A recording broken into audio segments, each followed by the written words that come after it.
Hello student, आशा करते हैं आप लोग बहुत अच्छे होंगे। आज के इस ऑनलाइन सेशन में आप लोग का बहुत बहुत स्वागत है। हम लोग कक्षा 12 के लिए केमिस्ट्री पढ़ रहे हैं, जिसमें लेसन का नाम है डी और एफ ब्लॉक के तत्व, जिसमें हम लोग आज की क्लास में पढ़ने वाले हैं परमाणु त्रिज्या के बारे में, एटॉमिक रेडियस के बारे में। यानी कि जो डी ब्लॉक एलिमेंट होता है उसमें एटॉमिक रेडियस कैसे वेरी करता है, परमाणु त्रिज्या में कैसे परिवर्तन होता है, ये सब जो है कि आज की क्लास में हम लोग पढ़ने वाले हैं, ठीक ना। लेकिन वीडियो शुरुआत करने से पहले हर वीडियो की तरह से इसमें भी चंद पंक्ति आप लोगों के लिए कि जिन्होंने हमें ठुकरा दिया था, हमारा वक्त देखकर ऐसा समय लाएंगे कि उन्हें हमसे ही मिलना होगा हमारा वक्त देकर, ठीक है ना। इसी के साथ हम लोग इस वीडियो की शुरुआत करते हैं। इसमें हम लोग क्या पढ़ने वाले हैं, परमाणु त्रिज्या के बारे में पढ़ने वाले हैं, एटॉमिक रेडियस के बारे में पढ़ने वाले हैं, ठीक है। देखिए तो हेडिंग आप लोग लगा लीजिएगा, क्या, परमाणु त्रिज्या। क्या हेडिंग लगाएंगे, परमाणु त्रिज्या, जिसको हम लोग क्या बोलते हैं, एटॉमिक रेडियस। परमाणु त्रिज्या, जिसको हम लोग हिंदी में या इंग्लिश में क्या बोलते हैं, एटॉमिक रेडियस बोलते हैं, ठीक है ना। ये आपका है एटॉमिक रेडियस यानी कि परमाणु त्रिज्या। होता क्या है, आज की क्लास में हम लोग यही पढ़ने वाले हैं। ये आप लोगों को एकदम बेहतरीन तरीके से समझाया जाएगा। इसमें आप लोगों को समझने में कहीं भी कोई भी समस्या नहीं होगी, ठीक है। लेकिन परमाणु त्रिज्या को समझने से पहले हम जरा सा, जो पिछले क्लास में हमने 2 टॉपिक कवर किया था, जो कि क्या था, प्रभावी नाभिकीय आवेश और प्रेरणिक प्रभाव, जिसको हम लोग परिरक्षण प्रभाव भी बोलते हैं। ये क्या होता है, इसको जरा हम एक बार पहले आपको समझा दें, क्योंकि अगर ये दोनों टॉपिक आप लोगों को नहीं समझ में आती है तो आप लोगों को ये जो परमाणु त्रिज्या है ये समझने में थोड़ी सी मुश्किल होगी, एक थोड़ी सी समस्या होगी। लेकिन अगर आप डिटेल में पढ़ना चाहते हैं परमाणु यानी कि प्रभावी नाभिकीय आवेश और प्रेरणिक प्रभाव, तो आप लोग यूट्यूब पर सर्च कर लीजिए, यानी effective nuclear charge by Mintu sir या फिर screening effect bye Mintu sir, तो वहाँ से आ जाएगा। वहाँ से आप लोग अपना जो कि टॉपिक जो है कि ये पूरा एकदम बेसिक्स वहाँ पे पढ़ाया गया है, एक बेहतरीन एग्जाम्पल के थ्रू पढ़ाया गया है, उसको आप लोग सीख कर लीजिए, ताकि आप लोग का जो कॉन्सेप्ट है वो एकदम जीरो से लेकर के आपका शुरू हो जाए, ठीक है।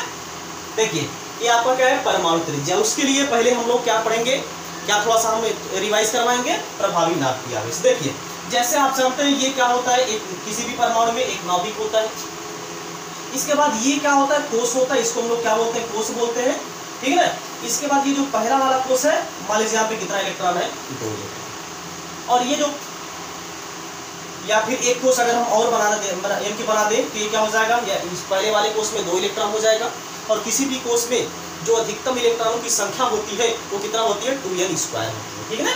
तो पहले वाले कोष में 2 इलेक्ट्रॉन हो जाएगा, दूसरे वाले कोष में कितना इलेक्ट्रॉन हो जाएगा, 8 इलेक्ट्रॉन हो जाएगा। इसको हम थोड़ा सा अलग मार्कर से रिप्रेजेंट कर दे, 1 2 3 4 5 6 7 और यहाँ पे ये 8 इलेक्ट्रॉन। और थोड़ा सा एक चीज़ और आपको बता देना चाहते हैं, थोड़ा सा सनसनाहट की आवाज़ आ रही होगी क्योंकि फैन चल रहा है। भाई गर्मी बहुत ज़्यादा है, इतनी ज़्यादा गर्मी है कि बिना पंखे का हम पढ़ा ही नहीं पा रहे थे। बात समझ में आ गई ना। थोड़ा सा आप लोग समझ सकते हैं, इसको मैनेज करिएगा, क्योंकि गर्मी बहुत ज़्यादा होने के कारण हमने फैन को ऑन किया है, इसीलिए थोड़ी सी नॉइज़ जा रही होगी, आवाज़ जा रही होगी, तो आप लोग थोड़ा सा मैनेज करिएगा। अगर आप लोग कि आप लोगों को डिस्टर्बेंस उत्पन्न होगा तो आप लोग बता दीजिएगा, हम अगले दिन से जो कि फैन नहीं चालू करेंगे। लेकिन भैया आज बहुत ज़्यादा गर्मी होने के कारण हम जो कि फैन ऑन किए हैं, और इसके लिए थोड़ा सा हमको राहत है और आप लोगों को बेहतरीन तरीके से हम समझाएंगे, ठीक है। चलिए ये आपका था। अब जैसे मान लीजिए जो बाहरी कोष है, ये बाहरी कोष में मान लीजिए यहाँ पे 1 इलेक्ट्रॉन प्रेजेंट है, पसंद आ गई ना। अब देखिए ये जो नाभिक है यानी कि न्यूक्लियस है, ये क्या करता है, सभी इलेक्ट्रॉनों पर बराबर मात्रा में आकर्षण बल लगाता है। तो ये जो नाभिक है इसका जो प्रभाव होता है बाहरी कोष के इलेक्ट्रॉनों पर, वही क्या कहलाता है, प्रभावी नाभिकीय आवेश कहलाता है। यानी किसी परमाणु के नाभिक द्वारा बाहरी कोष के इलेक्ट्रॉनों पर डाला गया जो प्रभाव होता है वही क्या कहलाता है, प्रभावी नाभिकीय आवेश कहलाता है, यानी इफेक्टिव न्यूक्लियर चार्ज कहलाता है। इसको हम लोग Z इफेक्टिव से रिप्रेजेंट करते हैं।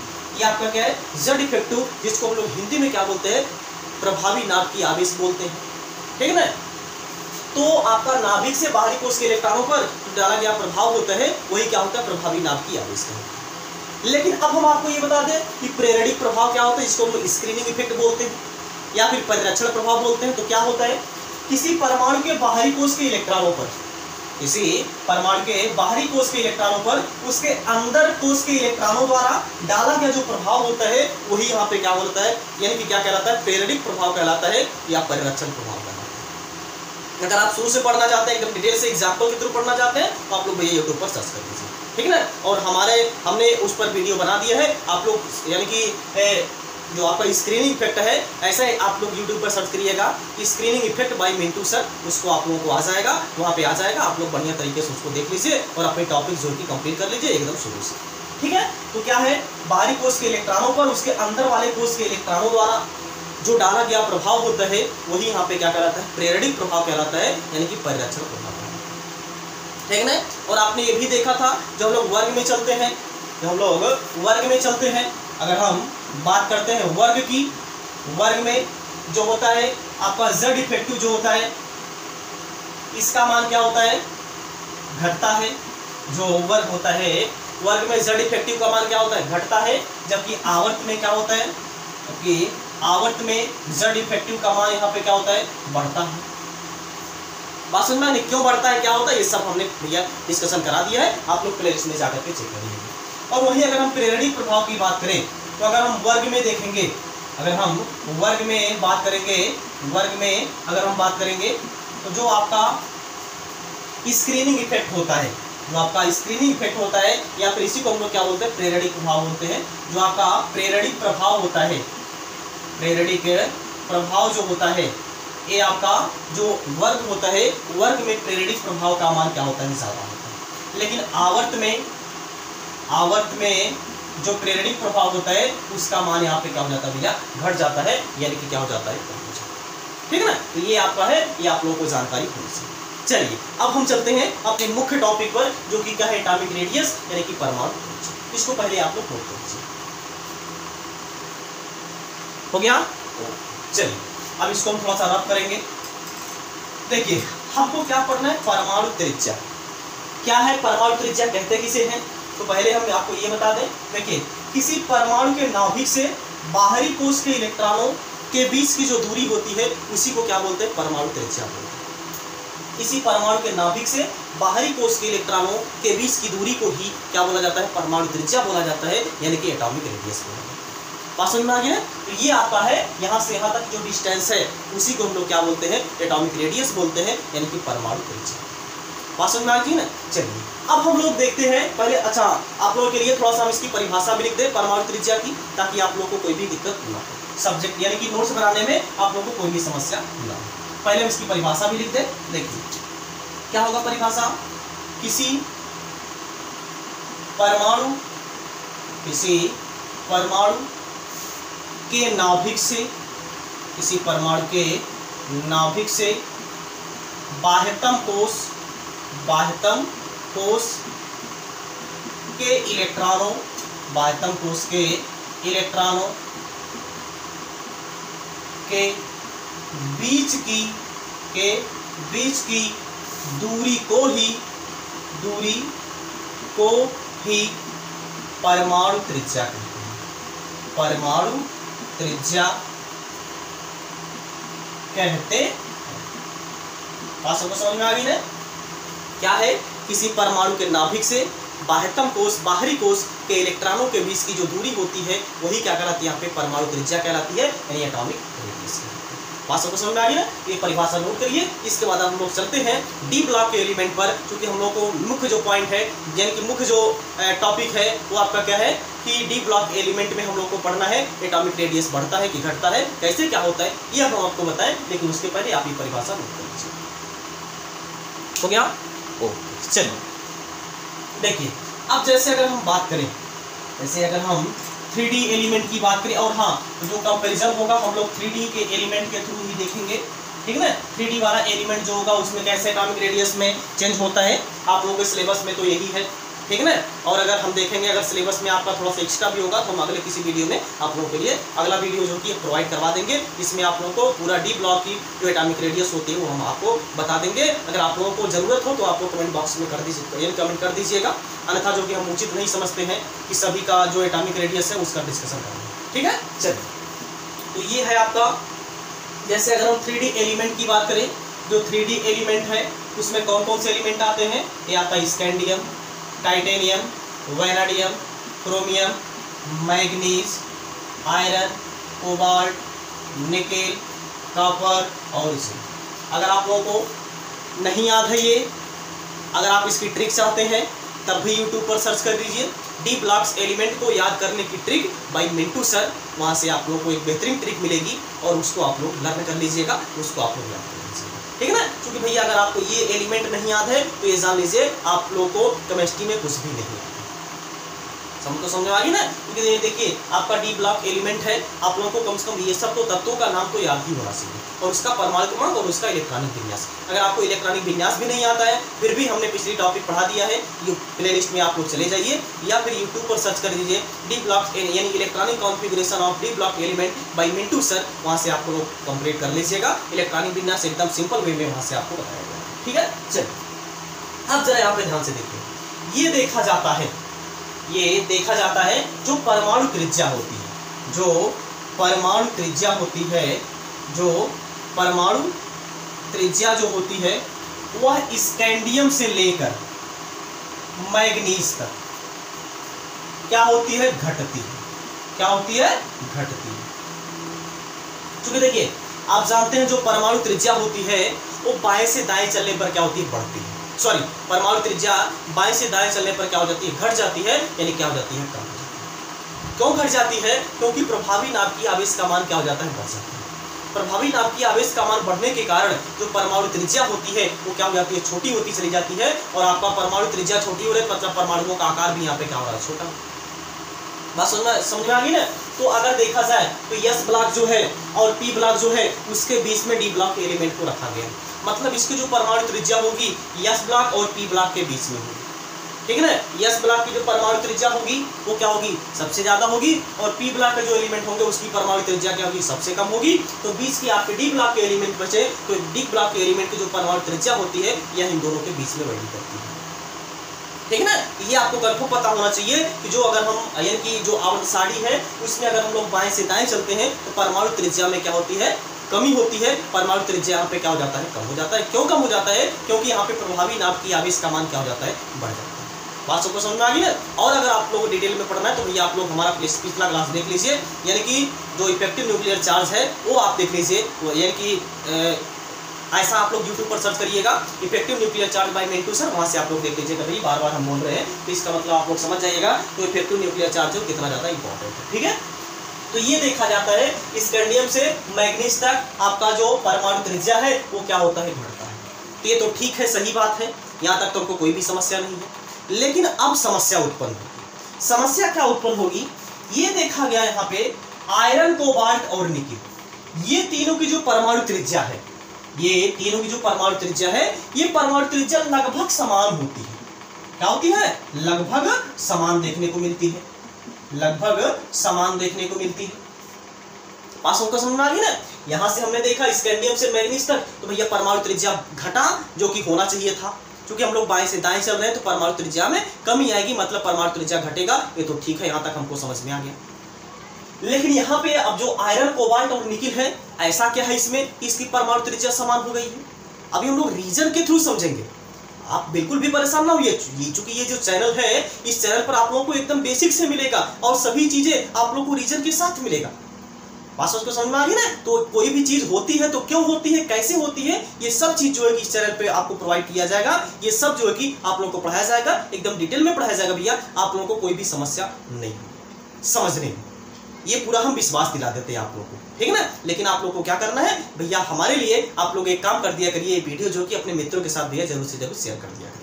इतना छोटी सी काम आप लोगों के लिए कर देना है और हम भैया आप लोगों के लिए कितना बड़ा काम कर रहे हैं, कितना काम कर रहे हैं आप लोग समझ सकते हैं। कितनी ज़्यादा मेहनत होती है, कितनी ज़्यादा मेहनत लगती है। क्योंकि भाई हम जो है कि ये जान लीजिए आपका सुबह से 6 बजे से ही लगते हैं। 6 बजे कोचिंग, इसके बाद फिर 7:30-8 बजे का 3-8 बजे का विद्यालय है। 6 बजे से उधर 7:45 बजे तक कोचिंग, उसके बाद फिर विद्यालय जो है कि विद्यालय से छूटते हैं जो है कि 1:30 बजे। इसके बाद फिर से कोचिंग पे, मतलब कि वहाँ से आपका 3 बजे तक यानी कि लगे हुए रहते हैं, लगातार जो कि चिल्लाते रहते हैं। इसके बाद आते हैं 1 घंटा आधा घंटा जो भी समय मिलता है उसको थोड़ा सा रेस्ट करते हैं। इसके बाद फिर से ऑनलाइन क्लास यानी आप लोगों को जो वीडियो के माध्यम से आप लोगों को पढ़ाने का प्रयास कर रहे हैं ये जो है कि फिर से शुरू हो जाता है। तो आप समझ सकते हैं भैया कितनी मेहनत कर रहे हैं। वैसे तो हम कुछ मेहनत नहीं कर रहे हैं, वैसे तो अगर हम देखें अपने लिए तो हम कुछ नहीं मेहनत नहीं कर रहे हैं, जो सब कुछ मेहनत कर रहे हैं भैया आप लोगों के लिए मेहनत कर रहे हैं। तो आप लोगों का भी दायित्व बनता है भैया थोड़ा सा वीडियो हमारा ज़्यादा से ज़्यादा मित्रों तक पहुँचा दिया करिए, कि अपने सभी मित्रों के साथ शेयर कर दिया करिए, ठीक है ना। तो ये है, चलिए यहाँ पे क्या होता है, आयरन कोबाल्ट और निकिल जो होता है इसकी परमाणु त्रिज्या भैया समान होती है। ऐसा क्यों है, अभी हम इसका रीजन बताएंगे। इसके बाद ये देखा जाता है जो कॉपर और जिंक है, जो कॉपर और जिंक है इसकी जो परमाणु त्रिज्या है ये क्या होती है, बढ़ती है, बढ़ जाती है। सबको समझ में आ गई ना। यानी कि स्कैंडियम से लेकर के मैग्नीज तक जो परमाणु त्रिज्या होती है घटती है। इसके बाद आयरन से लेकर के निकिल तक परमाणु त्रिज्या समान रहती है। इसके बाद कॉपर से लेकर के जिंक तक, मतलब कॉपर और जिंक की जो परमाणु त्रिज्या होती है यहाँ पे क्या हो जाती है, बढ़ जाती है, यानी कि इंक्रीज कर जाती है। अब ऐसा क्यों होता है ये हम आपको बताने वाले हैं। देखिए जैसा कि हम लोग जानते हैं जब हम लोग बाएं से दाएं चलते हैं, जब हम लोग बाएं से दाएं चलते हैं जो परमाणु त्रिज्या होती है वो आपका क्या होता है, यानी कि घट जाता है। क्यों घट जाता है, क्योंकि प्रभावी नाभिकीय की आवेश का मान क्या हो जाता है, बढ़ जाता है। एक एक्स्ट्रा इलेक्ट्रॉन आने लगता है, एक इलेक्ट्रॉन जो है कि एक्स्ट्रा आने लगता है, लेकिन नंबर ऑफ शेल वहां पे चेंज नहीं होता है। जैसे अगर हम बात करें स्कैंडियम की, अगर हम बात करेंगे स्कैंडियम की बात करेंगे तो इसका जो बाहरी कोश होता है इसमें क्या होता है 3d1 होता है और आपका क्या होता है 4s2 होता है। एक इसका है स्कैंडियम का इलेक्ट्रॉनिक विन्यास बाहरी कोश का। इसके बाद जब हम लोग टाइटेनियम का करते हैं तो क्या हो जाता है, जब लोग टाइटेनियम का करते हैं क्या हो जाता है 3d2 हो जाता है और यहाँ पे 4s2 हो जाता है। बात सबको समझ में आ गई ना। तो यहाँ पे ऐसे यहाँ पे डी वाले में एक इलेक्ट्रॉन बढ़ते जाता है। लेकिन अब यहाँ पे देखिए जो डी ऑर्बिटल है इसमें एक इलेक्ट्रॉन यहाँ पे क्या कर रहा है, इंक्रीज कर रहा है, एक इलेक्ट्रॉन यहाँ पे क्या कर रहा है, बढ़ रहा है। लेकिन नंबर ऑफ सेल जो है कि क्या चेंज हो रहा है, नंबर ऑफ सेल तो देखिए वही है ना, तीसरा सेल है, इसमें भी तो तीसरा ही सेल है। भले डी वाले में एक एक्स्ट्रा इलेक्ट्रॉन आ रहा है लेकिन यहाँ पे नंबर ऑफ सेल में इंक्रीज नहीं हो रहा है, मतलब नंबर ऑफ सेल में कोई भी परिवर्तन नहीं हो रहा है। एक एक्स्ट्रा इलेक्ट्रॉन आने के कारण नाभिक का बाहरी कोश के इलेक्ट्रॉनों पर आकर्षण बल क्या हो जाता है, बढ़ जाता है। बस आपको समझ आ गई ना। तो आकर्षण बल बढ़ने के कारण ये जो परमाणु त्रिज्या होती है ये क्या हो जाती है, यहाँ पे घटती चली जाती है, जो कि पहले यानी कि होना चाहिए था, जो कि होना चाहिए था, क्योंकि हम लोग बाएं से दाएं चलते हैं, जो आपका प्रभावी नाभिकीय आवेश होता है वो बढ़ता है, इसके कारण यहाँ पे परमाणु त्रिज्या क्या हो जाती है, घट जाती है। इतना तो आप लोगों को समझ में आ गया होगा। लेकिन अब यहाँ पे देखा जाए, अब यहाँ पे अच्छा एक चीज यहाँ पे और, जो आपका परिरक्षण प्रभाव अभी हमने बताया, जो परिरक्षण प्रभाव भी हमने बताया और जो प्रभावी नाभिकीय आवेश हमने बताया, यहाँ पर जो प्रभावी नाभिकीय आवेश होता है, यहाँ पर जो प्रभावी नाभिकीय आवेश होता है यानी कि जो Z इफेक्टिव होता है, यहाँ की अगर हम बात करेंगे जो Z इफेक्टिव होता है इसका मान क्या हो जाता है, ज्यादा होता है। इसका मान क्या होता है, यहाँ पे ज्यादा होता है। लेकिन आपका जो प्रेरणिक प्रभाव होता है, अगर हम देखें इसको दोनों को हम लोग हिंदी में लिख दें, ये आपका क्या है, नाभिकीय आवेश या फिर प्रभावी नाभिकीय आवेश, प्रभावी नाभिकीय आवेश, प्रभावी नाभिकीय आवेश। इसका मान क्या होता है, ज्यादा होता है। इसका मान क्या होता है, ज्यादा होता है। यहाँ पे किसके कंपैरिजन में, इसकी यानी कि किसकी कंपैरिजन में, आपका प्रेरणिक प्रभाव या फिर परिरक्षण प्रभाव, परिरक्षण प्रभाव की तुलना में, ठीक है ना। यहाँ पे प्रभावी नाभिकीय आवेश का मान क्या है, ज्यादा है, लेकिन यहाँ पे परिरक्षण प्रभाव का मान यहाँ पे कम है, जिसके कारण यानी कि नाभिक जो होता है वो क्या करता है, बाहरी कोश के इलेक्ट्रॉनों को अपनी तरफ खींच लेता है। खींचने के कारण यहाँ पे परमाणु त्रिज्या का मान क्या हो जाता है, घट जाता है। लेकिन यहाँ पे देखिए लगभग समान यहाँ पे इसकी त्रिज्या क्यों हो जाती है, इसलिए ऐसा होता है क्योंकि देखिए अब जैसे हम बात करें, अगर हम आयरन की बात करें, अगर हम आयरन की बात करें या फिर अगर हम यमियन की बात करेंगे, मैग्नीज, मैग्नीज का जो 3d वाला होता है इसमें कितना इलेक्ट्रॉन होता है, मैग्नीज में आपका मैग्नीज का परमाणु क्रमांक कितना होता है, 25 होता है। इसके 3d में 5 इलेक्ट्रॉन हो जाएगा, ठीक है ना। इसके बाद 4s में कितना इलेक्ट्रॉन हो जाएगा, 2 इलेक्ट्रॉन हो जाएगा। अब जरा यहाँ पे ध्यान से देखिए 3d क्या हो जाएगा 5, और आप जब d कक्षक बनाते हैं तो d कक्षक में कितने इलेक्ट्रॉन यानी कि रह सकते हैं, 10 इलेक्ट्रॉन रह सकते हैं, 1 2 3 4 5, d में 5 कक्षक होते हैं। कितने इलेक्ट्रॉन हमको इसमें भरना है, आपके डी वाले में 5 इलेक्ट्रॉन भरना है। ये हो जाएगा 1 2 3 4 और यहाँ पे 5 इलेक्ट्रॉन। जैसे ही हम लोग यहाँ पे आयरन देखते हैं, जैसे ही हम लोग परमाणु क्रमांक 26 लेते हैं जो कि क्या है, आयरन है। अब जरा यहाँ पे ध्यान से देखिए, अब यहाँ पे एक इलेक्ट्रॉन जो कि एक्स्ट्रा आने लगता है। अब यहाँ पे एक इलेक्ट्रॉन एक्स्ट्रा आने लगेगा, क्योंकि डी वाले में यहाँ पे जब हम लोग आयरन का करेंगे तो यहाँ पे क्या होता है, 3d6 होता है। आयरन का क्या हो जाएगा, 3d6 हो जाएगा। मतलब यहाँ पे डी वाले में क्या होता है, एक इलेक्ट्रॉन यहाँ पे एक्स्ट्रा आने लगता है। कहाँ तक आता है एक इलेक्ट्रॉन एक्स्ट्रा, जो कि कोबाल्ट और निकिल तक, कोबाल्ट और निकिल तक एक इलेक्ट्रॉन एक्स्ट्रा होता है। जैसे देखिए, एक मिनट,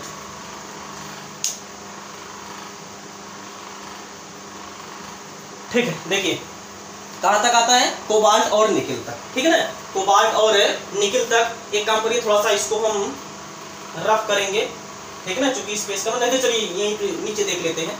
ये आपका है, ये आपका किसका था, ये था आपका किसका, यमियन था, यानी कि मैग्नीज का था। ये किसका था, मैग्नीज का था, जिसका परमाणु क्रमांक कितना होता है, 25 होता है। अब अगर हम आयरन की बात करेंगे, अगर हम आयरन की बात करेंगे तो यहाँ पे देखिए क्या हो जाएगा, 1 2 3 4, यहाँ पे 6 इलेक्ट्रॉन भरना है, 1 2 3 4 5 और एक इलेक्ट्रॉन यहाँ पे और आ जाएगा, यानी कि यहाँ पे 6 इलेक्ट्रॉन आ जाएगा। इसके बाद अगर हम, ये किसका है, ये आपका किसका है, ये Fe का है।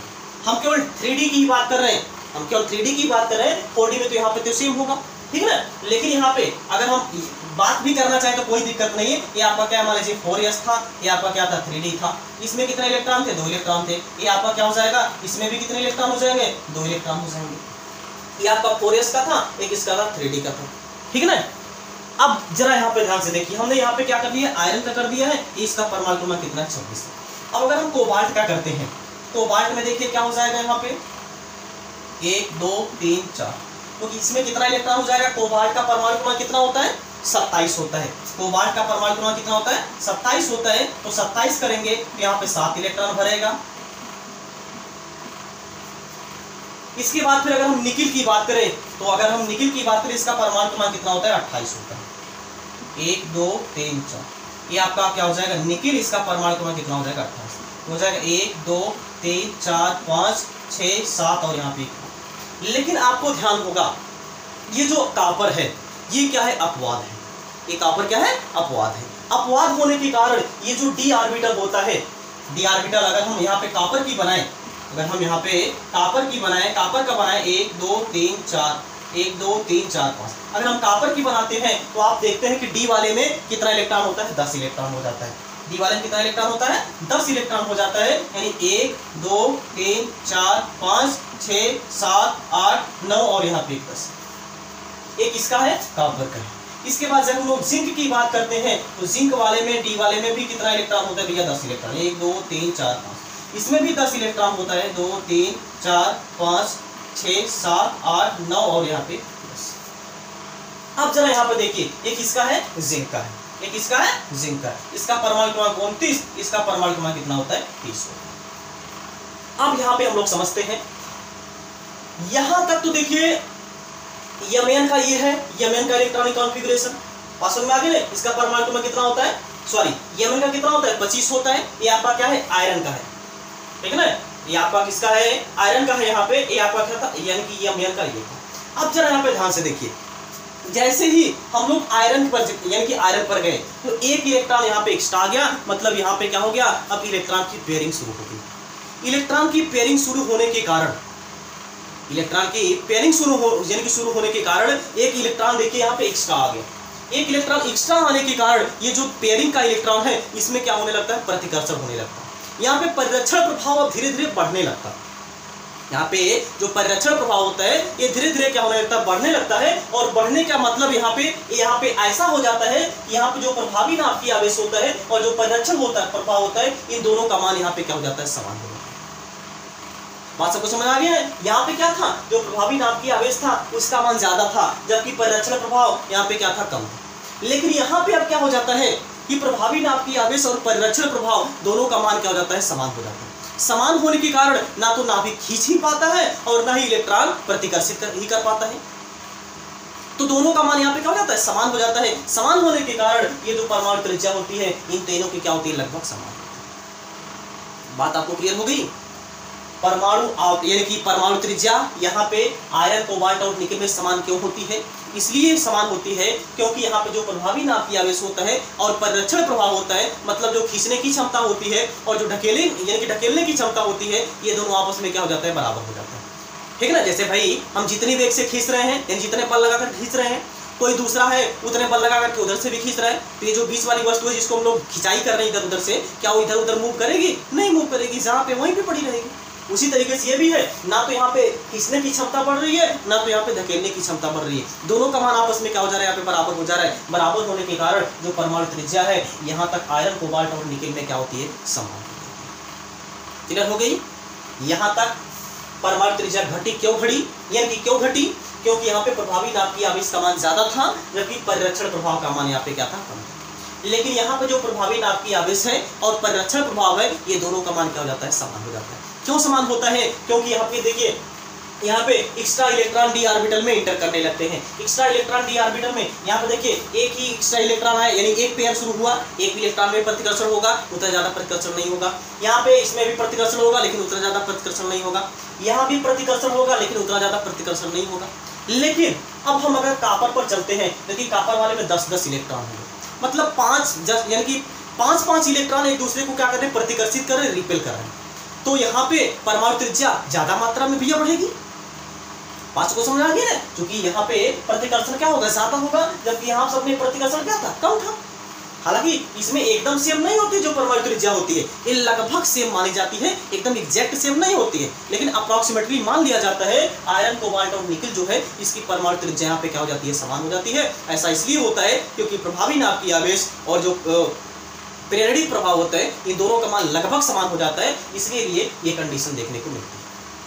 लेकिन अब यहाँ पे देखिए जो जिंक और यानी कि कॉपर और जिंक है, यहाँ पे अगर हम बात करेंगे तो यहाँ पे अब देखिए सभी इलेक्ट्रॉन क्या हो गए? पेयर हो गए डी वाले ऑर्बिटल में। तो मतलब यहाँ पे प्रतिकर्षण करने की, इलेक्ट्रॉन के बीच में जो प्रतिकर्षण करने की क्षमता है वो भी यहाँ पे क्या हो गई? बढ़ गई, यानी कि इंक्रीज कर गई। ठीक है ना? जैसे देखिए एक काम पर इसको आप नोट कर लीजिए। हो गया? ओके, चलिए देखिए यहाँ पे अगर हम देखेंगे, देखिए ये अगर हम देखें, देखिए जैसे अगर हम यहाँ पे ऑर्बिटल बनाएं, तो यहाँ पे आपका ये पहला ऑर्बिटल है, ये पहला ऑर्बिटल है, इसमें कितने इलेक्ट्रॉन हो जाएंगे? 2 इलेक्ट्रॉन हो जाएंगे। ये दूसरा ऑर्बिटल है, इसमें कितने इलेक्ट्रॉन हो जाएंगे? 8 इलेक्ट्रॉन हो जाएंगे। कितने इलेक्ट्रॉन? इसमें 8 इलेक्ट्रॉन है। इसके बाद ये जो तीसरा ऑर्बिटल है, तीसरे ऑर्बिटल में कितने इलेक्ट्रॉन रह सकते हैं? 18 इलेक्ट्रॉन रह सकते हैं।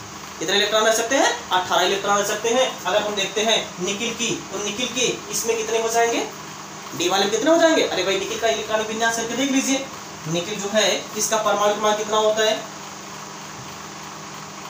यानी कि 27 होता है, 28 होता है, सॉरी, इसका परमाणु क्रमांक कितना होता है? 28 होता है। क्या हो जाएगा? 1s2, 2s2, 2p6, 3s2, 3p6, 3d8 हो जाएगा, और यहाँ पे 4s2 हो जाएगा। 3d वाले में कितने इलेक्ट्रॉन हो जाएंगे? 2, 6, 8 और 8, 16। यहाँ पे 16 इलेक्ट्रॉन हो जाएंगे। इसमें कितने इलेक्ट्रॉन हो जाएंगे? 16 इलेक्ट्रॉन। इसके बाद आ जाएगा आपका 4s वाला। 4s में कितने इलेक्ट्रॉन है? यहाँ पे 2 इलेक्ट्रॉन प्रेजेंट, 2 इलेक्ट्रॉन यहाँ पे प्रेजेंट। अब यहाँ पे जरा ध्यान से देखिए, जैसे ही निकेल के बाद हम लोग कॉपर पर चलते हैं तो यहाँ पे एक्स्ट्रा इलेक्ट्रॉन आने लगता है, एक हो जाएगा 17 इलेक्ट्रॉन। अब देखिए 16 इलेक्ट्रॉन इसके पहले ये दोनों इलेक्ट्रॉन को ढकेल रहे थे, 16 इलेक्ट्रॉन इन दोनों इलेक्ट्रॉन को ढकेल रहे थे। तो आप बोलेंगे तब तो ये तो बहुत ज्यादा दूर फेंका जाएगा। नहीं, ये नाभिक भी तो इसकी हेल्प कर रहा है, ये दोनों इलेक्ट्रॉन की नाभिक भी तो इन दोनों पर आकर्षण बल लगाए हुए हैं। इसीलिए ये जो 16 इलेक्ट्रॉन थे इस 2 इलेक्ट्रॉन को नहीं ढकेल पा रहे थे, नहीं प्रतिकर्षित कर पा रहे थे। लेकिन जब यहाँ पे हम लोग कॉपर में चलते हैं, जब यहाँ पे हम लोग कॉपर में चलते हैं तो यहाँ पे आपका ये यानी कि और एक इलेक्ट्रॉन एक्स्ट्रा आ जाता है। कॉपर जो होता है इसमें 10 इलेक्ट्रॉन हो जाते हैं। इसमें कितने इलेक्ट्रॉन हो जाते हैं? 10 इलेक्ट्रॉन हो जाते हैं, यानी कि 16 2 18 हो जाते हैं, यानी कि 18 इलेक्ट्रॉन इसमें हो जाते हैं। 18 इलेक्ट्रॉन और 2-2 इलेक्ट्रॉन को क्या कर रहे हैं? पुश कर रहे हैं, 2-2 इलेक्ट्रॉन क्या कर रहे हैं? ढकेल रहे हैं। तो भैया ये यहाँ पे थोड़ा बहुत कमजोर हो जाएगा। ये बोला चलो भैया थोड़ा सा हम खिसक ही जाते हैं, तो ये इधर खिसक जाता है। यहाँ की पहले यहाँ पे था, अब खिसक करके हो सकता है यहाँ पे चला है। तो यहाँ पे आने के कारण इसको जो परमाणु त्रिज्या हो जाती है वो क्या हो जाती है? इंक्रीज कर जाती है, यानी कि बढ़ जाती है। वही हाल आपका जिंक में भी है। जिंक की परमाणु त्रिज्या यहाँ पे सबसे ज्यादा हो जाती है। ऐसा क्यों होता है? क्योंकि यहाँ पे 10 इलेक्ट्रॉन जो होते हैं, 10 इलेक्ट्रॉन होने के कारण ये इलेक्ट्रॉन को प्रतिकर्षित करने लगते हैं। मतलब यहाँ पे परिरक्षण प्रभाव का मान क्या हो जाता है? बढ़ जाता है। बढ़ने के कारण ये दोनों की जो परमाणु त्रिज्या हो जाती है वो बढ़ जाती है। बात सबको समझ में आ गई ना? तो यहाँ पे जो परमाणु त्रिज्या होती है घटती है। क्यों घटती है? क्योंकि यहाँ पे जो परिरक्षण प्रभाव होता है और प्रभावी नाभिकीय आवेश होता है, इनकी यहाँ पे जो प्रभावी नाभिकीय आवेश होता है उसका मान ज्यादा होता है, जबकि परिरक्षण प्रभाव का मान यहाँ पे क्या होता है? कम होता है। यहाँ पे दोनों का मान क्या होता है? यानी कि ज्यादा होता है। मतलब परिरक्षण प्रभाव और प्रभावी नाभिकीय आवेश दोनों का मान यहाँ पे क्या हो जाता है? समान हो जाता है। लेकिन यहाँ पे आपका क्या हो जाता है? जो परिरक्षण प्रभाव है उसका मान बढ़ जाता है, जबकि यानी कि प्रभावी नाभिकीय आवेश का मान क्या हो जाता है? घट जाता है। तभी यहाँ पे परमाणु त्रिज्या जो होती है वो बढ़ जाती है। बात सबको समझ में आ गई ना? तो ये था, इसको आप नोट कर लीजिए। थोड़ा सा हम ये भी आपको बता दें, देखिए यहाँ पे क्या है, हम लिख दें इसको ताकि आप लोगों को समझने में कोई भी समस्या ना हो। यहाँ पे अगर हम लिख दें तो यहाँ पे देखा जाए तो जो परिरक्षण प्रभाव है यानी कि प्रभावी नाभिकीय आवेश जो है, प्रभावी नाभिकीय आवेश जो है वो क्या है? ज्यादा है। किससे? परिरक्षण प्रभाव से। परिरक्षण प्रभाव से, ठीक है ना? लेकिन यहाँ पे प्रेरणिक यानी कि प्रभावी नाभिकीय आवेश, प्रभावी नाभिकीय आवेश और यहाँ पे आपका परिरक्षण प्रभाव, ये दोनों लगभग आपस में क्या है? बराबर है।